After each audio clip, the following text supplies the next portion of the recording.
Good morning friends. Today we are discussing about the MCQs based on force and pressure. So here comes with first MCQ. The question is, the pressure which is exerted by air around us is known as, that is atmospheric pressure. So option B is correct here.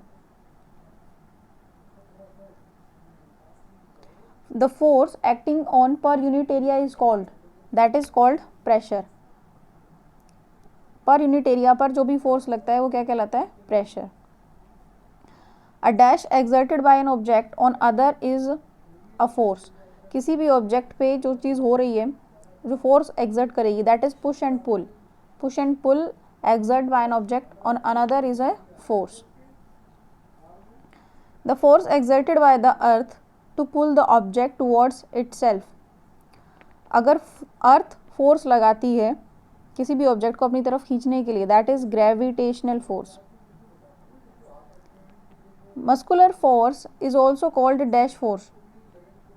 Muscular force is a contact type of force. If there is a contact between the two object, then there is a muscular force can be applied. The force exerted by a charged body on another charged body, that is electrostatic force. Here is a charge is required. Force changes the motion of the body, speed of the body, shape of the body. Option D is correct, all of these. Motion can change all of these. The force exerted by our muscle is called, हमारे muscles जो force लगाते हैं उसे कहते हैं muscular force. Option B is correct है.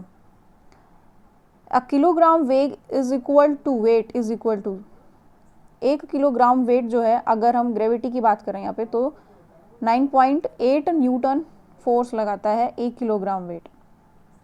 अ spring balance is used to measure. Spring balance क्या measure करने के लिए यूज किया जाता है? That is weight. वेट को मेजर करने के लिए स्प्रिंग बैलेंस का यूज किया जाता है. Here question number 11. Two boys A and B are applying force on a block. दो बॉयज एक ब्लॉक पे फोर्स लगा रहे हैं. If the block moves towards the boy A, अगर ब्लॉक ए बॉय की तरफ मूव करता है, which of the following statements is correct? Magnitude of force applied by is greater than B. अगर ए का ज़्यादा होता तो वो बी की तरफ मूव करता, यहाँ ए की साइड मूव कर रहे हैं, तो magnitude of force applied by A is lesser than that of B, may be correct. Net force on the block is towards B.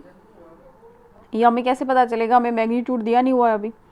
The magnitude of force applied by A is equal to that of B. अगर equal होता तो block move ही नहीं करता. So here option B is correct. Magnitude of force applied by A smaller than that of B. When two forces act in opposite direction then net force acting is the. अगर दो force opposite direction में है तो जो net force है हमारा वो कैसे निकलेगा?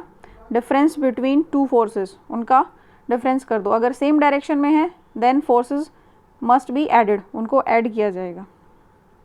The strength of force is expressed by its. किसी भी फोर्स की स्ट्रेंथ को हम उसके मैग्नीट्यूड की हेल्प से एक्सप्रेस कर सकते हैं. Leaves fall down on ground due to. पत्तियां ग्राउंड पे गिर रही हैं, किस वजह से? ग्रेविटेशनल फोर्स की वजह से. State of motion is described bye. किसी भी ऑब्जेक्ट की स्टेट ऑफ मोशन को हम कैसे डिस्क्राइब कर सकते हैं? Position of rest, position of motion, both by the state of rest और motion. Option C is correct. हमें ऑब्जेक्ट की अगर मोशन को देखना है तो उसका मोशन हम किसी स्टेट से कंपेयर कर रहे हैं रेस्ट ऑब्जेक्ट से, तो रिलेटिव मोशन हम निकालते हैं, तो दोनों ही स्टेट्स हमें देखनी होती हैं. When the hammer strikes a gong of an electric bell, which of the following force is responsible for the movement of hammer? अगर कोई भी हैमर इलेक्ट्रिक बेल के गोंग को स्ट्राइक करता है तो कौन सा फोर्स लगेगा? यहाँ पर इलेक्ट्रोस्टैटिक फोर्स लगेगा, क्योंकि वहाँ हम इलेक्ट्रिसिटी प्रोवाइड कर रहे हैं. During dry weather while combing hair sometimes we experience hair flying apart. The force responsible for this is the force of gravity, नहीं, force of friction, या इलेक्ट्रोस्टैटिक फोर्स और मैग्नेटिक फोर्स. तो exact correct answer is electrostatic force. Electrostatic force की वजह से ऐसा होता है बालों के साथ. A container filled with water, which of the following statement is correct? यहाँ एक कंटेनर है, यहाँ पे 3 पॉइंट्स दिखाए गए हैं आपको, A B and C. pressure A is greater than at B and greater than at C. B, pressure at A equal to B is equal to C. No, it's not possible. C, A is less than B but B is greater than C. And the option D is pressure at A less than B and B less than C. So option D is correct. As the depth increases, the pressure by the molecules of the water increases. Two objects repel each other. This repulsion could be due to, कोई भी object एक दूसरे को repel कर रहे हैं तो उसके क्या कारण हो सकते हैं? फ्रिक्शनल फोर्स, इलेक्ट्रोस्टैटिक और magnetic, and the D either a magnetic और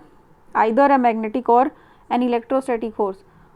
Here option D is correct, because in magnetic force there are two poles, same pole repel each other and opposite pole attract each other, and same with electrostatic force. So option D is correct.